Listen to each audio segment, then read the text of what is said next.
Good evening.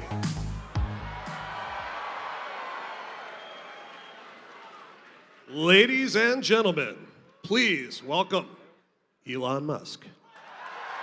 Hello. Testing 1, 2. All right.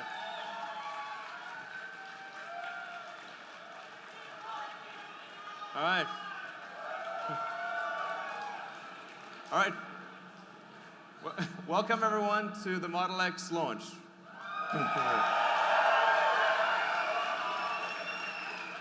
So, thank you all for coming. The Tesla team has worked incredibly hard. They've done, I think, an amazing job, and I'm really looking forward to showing you the car. I want to start off just by reminding people like what the mission of Tesla is to accelerate the advent of sustainable transport.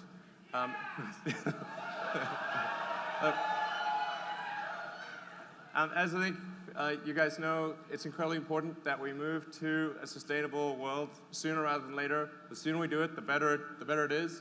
And and it's important to show that that any type of car can go electric. We showed that you could make a compelling sports car with the Roadster, and that could go electric. And we showed that you could do it with a sedan, and now we're going to show that you can do it with an SUV.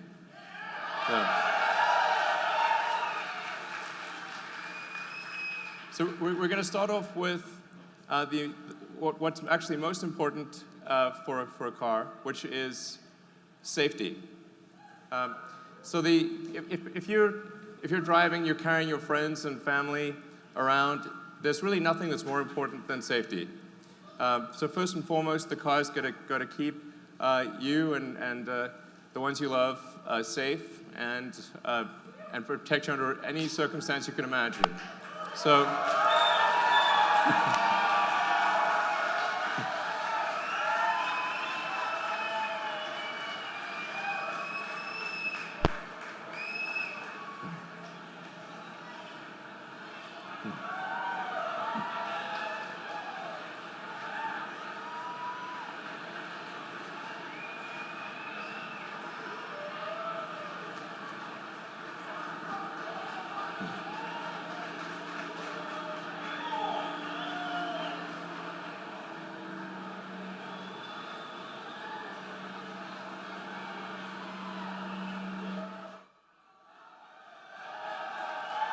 All right.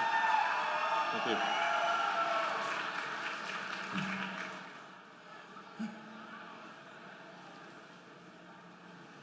So, there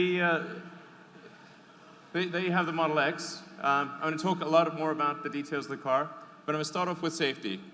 With the Model X, we've created the safest SUV ever.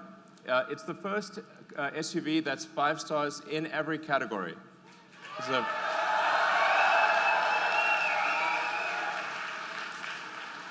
and I thought I'd just explain what does 5 stars mean, because 5 stars is not technically a statistical number. It's sort of a rough reference point.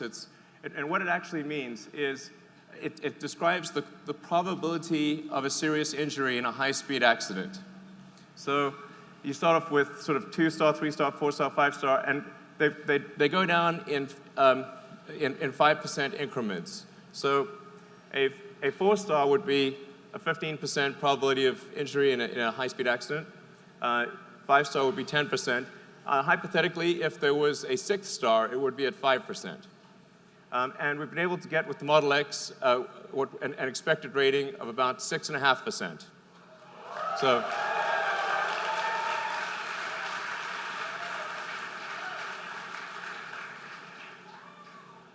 And so let me explain how we get to such a low probability of injury. It goes to the design of the car and the fundamental architecture. So starting off with the frontal, what happens in a frontal crash. This is where most where most injuries and deaths occurs in a frontal crash. And normally with a gasoline car, you've got a large steel engine block in front. And so in a high-speed impact, that engine block compresses into the passenger compartment and obviously causes damage to the people that are sitting there. With the Model X, there is no such thing. So we have a small electric motor that's down low by the battery pack. And the net effect is that you've got a much larger distance for the crumple zone. So it's really taking impact energy is about force over distance. And if you've got a longer distance, you can actually distribute that force over that longer distance and have a better deceleration and not impact the cabin. So in the case of the frontal zone, you've got something that's equivalent of, like if you were to jump out of a tall building into a pool, it's the difference between jumping into a pool or a pool with a rock in it. So you don't want the pool with the rock in it. So then going on to a side impact, the Model S and the Model X are about half of the next best in the SUV class. So the X is so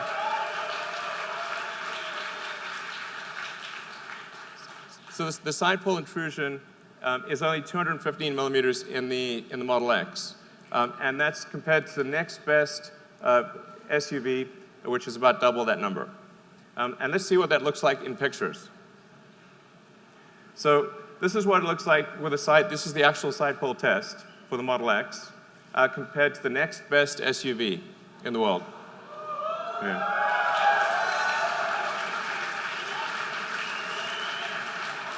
I mean, this is the difference between life and death. This is a really big difference. So, and then now let's look at the rollover numbers. So the Model X, because it has a low center of mass with the battery pack and the floor pan, has half the rollover propensity of any SUV or minivan. So the probability of a rollover injury is substantially reduced. And you can see this in the architecture. We start with the pack, and that pack provides a stiffening member for the whole car. It provides a very strong foundation for the whole car, lowering the center of mass, and serving as a load transfer medium to the rest of the vehicle. So whereas a gasoline car really just has thin corrugated sheet metal at the base and can't transfer the load in a side impact. So we'll just show you the rest of the car building up. You see the motors and the chassis. It gives you a sense for the core architecture of the car. Now, of course, the best protection is not to get into an accident at all. So the Model X comes standard with active safety, which includes automatic emergency braking and side collision avoidance. So the car will actually use the camera and the radar to automatically brake before there's an accident, and it will use the ultrasonic sensors around the side of the car to steer you away from a side collision. And these are active all the time, and it's just a standard feature in the car.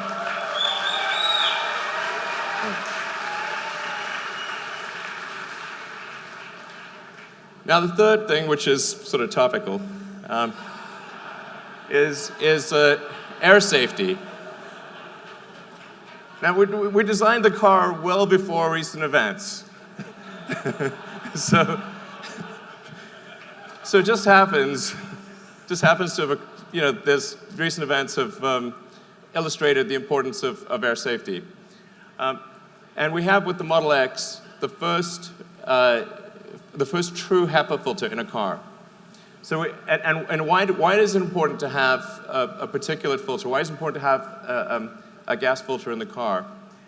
It's because this translates to a real change in life expectancy. So these are the most conservative numbers we could find on the internet, like the most conservative. They go way worse than this. This is basically the least bad thing that would happen if you lived in these cities. So, and now let's take a look at the filters themselves. I want to show you just how much of a difference this is. The top one is our primary air filter. The one on the left and the bottom is our secondary air filter. The one on the right is a normal car air filter. I think we've got some of those here. So this is what a normal car filter looks like. It's really quite small. This is the primary air filter of the Model X, and this is the secondary air filter. Our secondary air filter is bigger than the primary air filter of a typical car. So and not only is it 10 times larger area, but the quality of the filter is greater. So that translates to a several hundred-fold improvement in the filtration capability. It is 300 times better at filtering bacteria, 500 times better at allergens, 700 times better at soot or smog, and 800 times better at filtering viruses. And this is on a bad day. So this is the minimum passing grade when it's just operating and at its worst.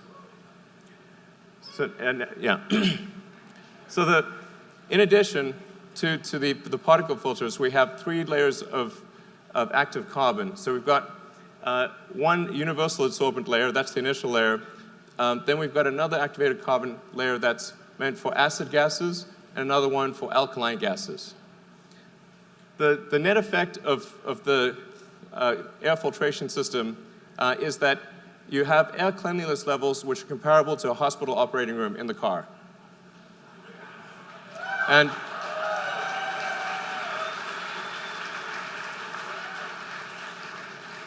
in fact, when the car is operating at its at maximum capability, so if you sort of press max capability in the car, we can't even detect any viruses or bacteria or spores. So it's like 0 come through. So if there's ever sort of a apocalyptic scenario of some kind, hypothetically, you just press the bioweapon defense mode button. This is a real button.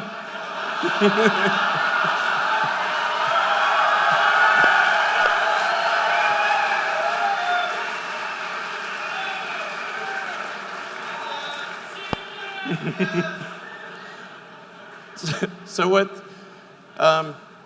Yeah, we're trying to be a leader in apocalyptic defense scenarios. Now, so let's move on to the car itself. Like, what's cool and fun about the car? Doors and windows. Okay.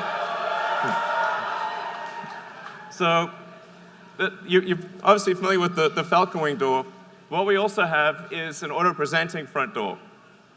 So, what it'll do is it'll triangulate my position and detect that I am moving towards the front door. It will open the front door without me touching anything. I will sit down and it will close the door, like an invisible chauffeur.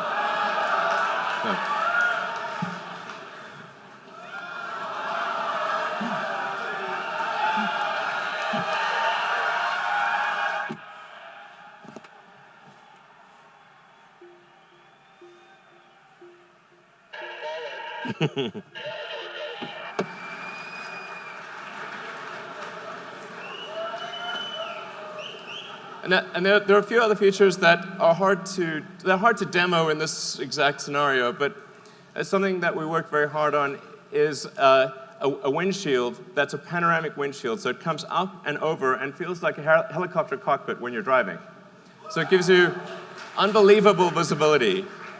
And it's transformative in the driving experience. So you really, when you do the test drives later tonight, you'll see what I mean. It's really makes a difference. And then in addition to that, we also have it's a small feature, but an important one, is the ability to blind holster your phone.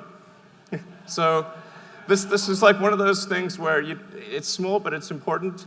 Instead of having to fiddle with a bunch of wires to plug in your phone, you can basically take it out of your pocket and blind holster it. It'll automatically fit, and there are adapters for every variant of popular phone.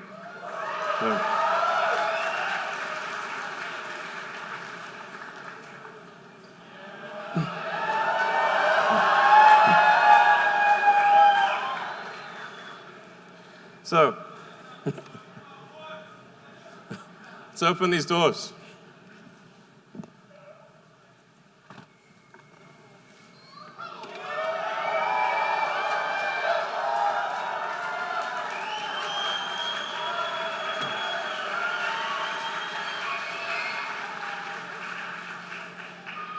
So the reason we created these doors was originally we were trying to solve a problem, which is how do you access the third row if you have child seats in the second row?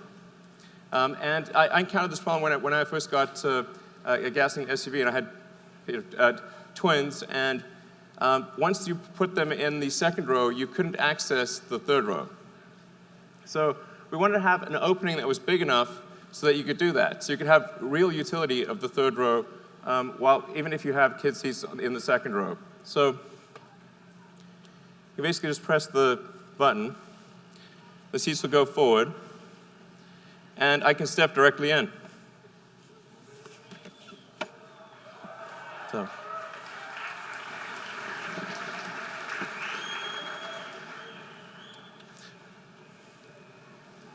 It's also important that if you have, say, a child seat here, that instead of having to cantilever your kid out in front and sort of put them basically into a small hole, you can actually just stand right here. You can actually step into the car if you want, and you can just put your child down in the child seat. It makes a huge difference in terms of back strain and comfort. So those are the two functional reasons, and then it also looks cool. So, yeah. So that's the Falcon Wing doors, and now obviously a question with the doors is, so how do they fit in tight spaces? Well, we'll show you. Let's bring out the cars. Yep.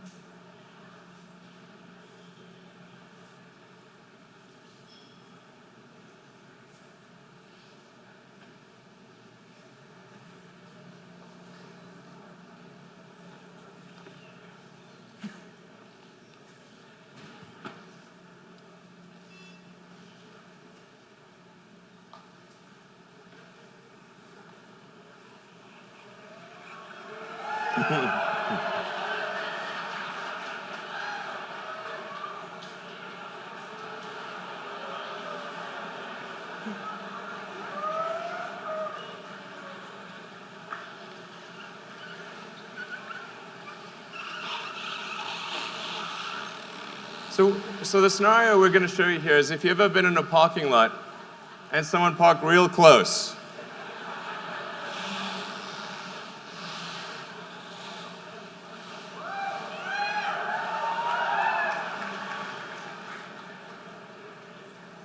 So I don't know if you can see well here, but there's only about a few inches separating the side mirrors on each side of the car.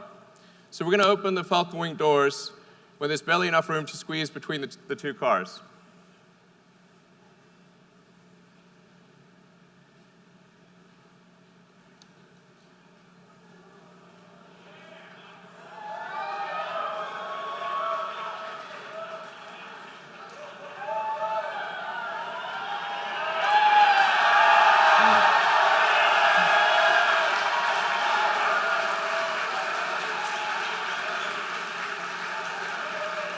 So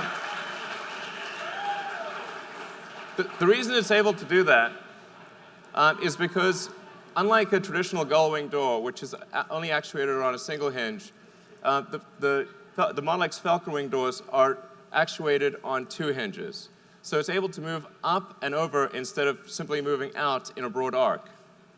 And moreover, if you compare it to, say, a minivan door, let's open the minivan door here. You can see that when the minivan door opens, I can't even get through that space. So let's close the minivan door. Now the Falcon Wing door is open.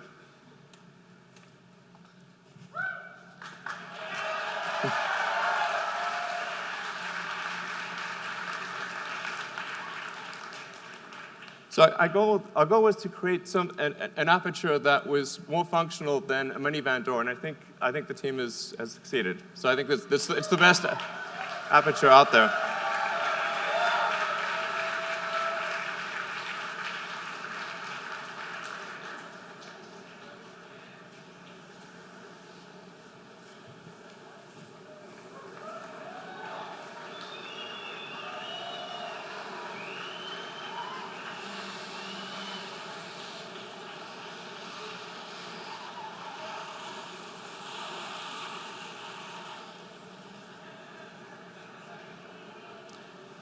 And just to illustrate what it's like in a garage, so you saw what it's like if it's tight from a side standpoint.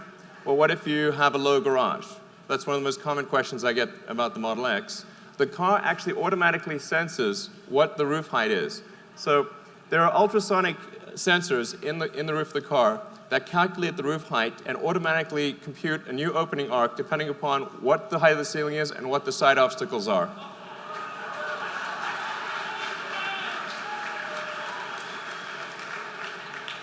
And we actually developed a new ultrasonic sensor that's able to do sonar through metal.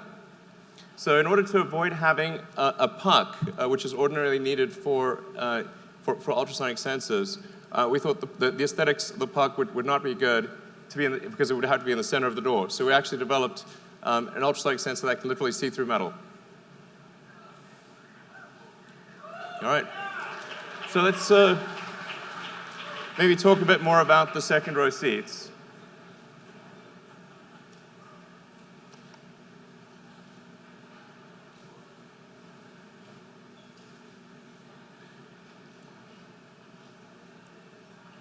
So normally second row seats in a car don't get a lot of love. So let's show you what second row seats.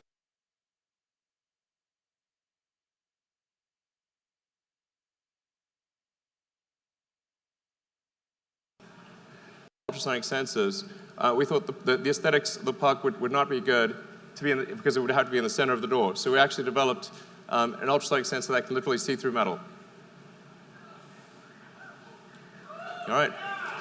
So let's maybe talk a bit more about the second row seats.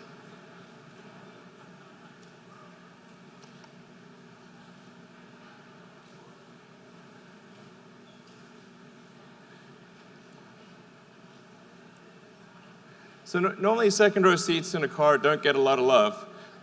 So let's show you what second row seats typically look like in a car. So that's sort of what second row seats normally look like. But particularly when you open something and it's silhouetted as it does with the Falcon Wing door, it tends to create a halo around the seat. So we put a lot of effort into creating a beautiful seat. And not only is the seat, I think, probably the best looking second seat, if that's a superlative, ever, but it actually provides more functionality because you have a flat floor and you can stow if something. So if you've got a backpack or a laptop or a handbag, you can stow that under the seat instead of having it at your feet. So it actually provides utility as well as aesthetics. All right. And speaking of utility, let's see what the Model X can really carry.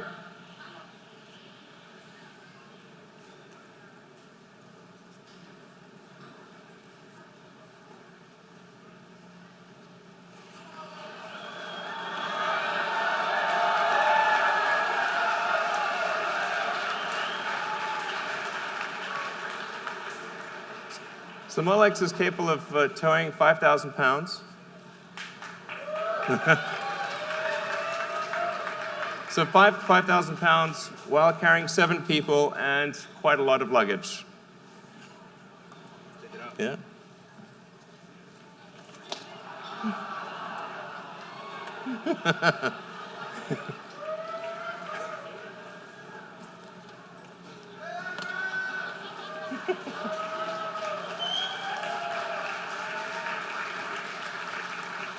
And of course, let's not forget about the front.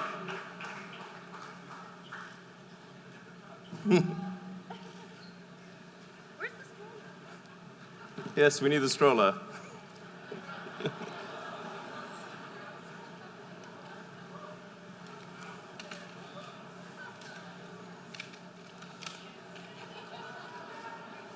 There we go. Do you want to put them in or do you want to carry them out? All right. All right.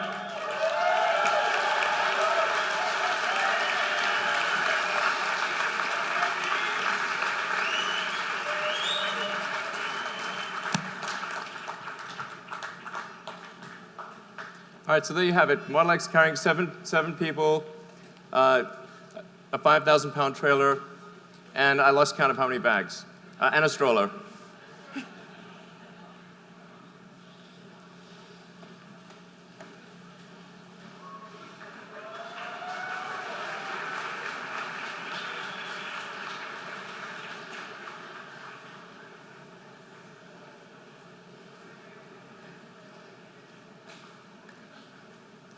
All right, so something that we developed for the Model X is, like, let's say you want to carry skis, bikes, and you want to do that quickly and easily. We made an accessories hitch that can be put on by a kid in approximately 10 seconds. Thank you. I think that was more like 5 seconds. So the accessories hitch can carry up to 4 bikes or up to 6 sets of skis. And you can close the trunk and have full functionality with the rest of the car.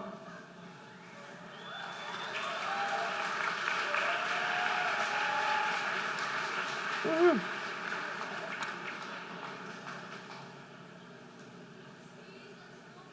Skis and snowboards, indeed. And then the final element, of course, is performance. So even the standard version of the Model X has quite high performance. So it's got the standard version, 90D's, got 257-mile range, all-wheel drive, of course, and it gets to 60 miles an hour in 4.8 seconds. And then the P90D Ludicrous mode. I mean, this goes so fast it's wrong. So do 0 to 60. This is an SUV, and it'll do 0 to 60 in 3.2 seconds.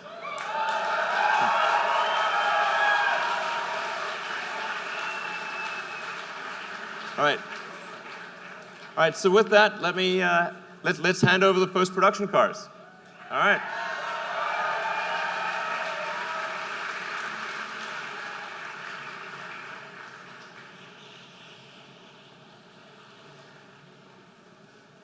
All right, so let's see, VIN 6. Hey. Hey, Ara. What's up, man? Amazing. Hey. Congratulations. Such an awesome job. All right, cool. Nice license plates. All right. All right.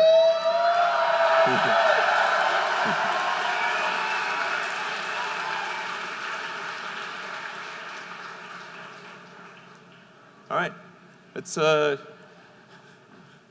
5.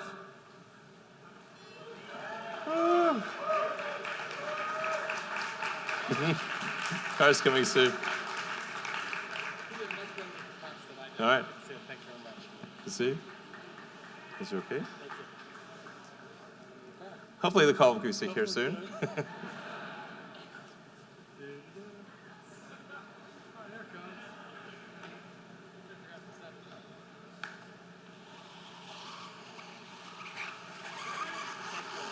All right, thanks.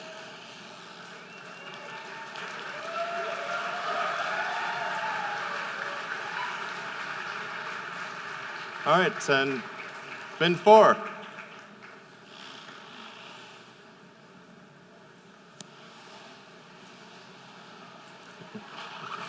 Standing for Sergey. All right. All right.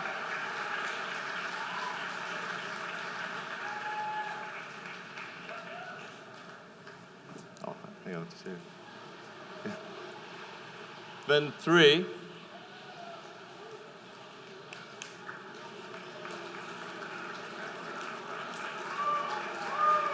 All right. Good to see you. Absolutely. Congratulations. Thanks. Hey. Congratulations. Thank you.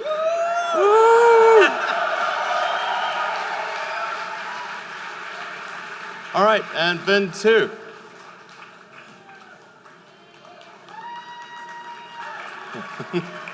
All right. Yeah, man. All right.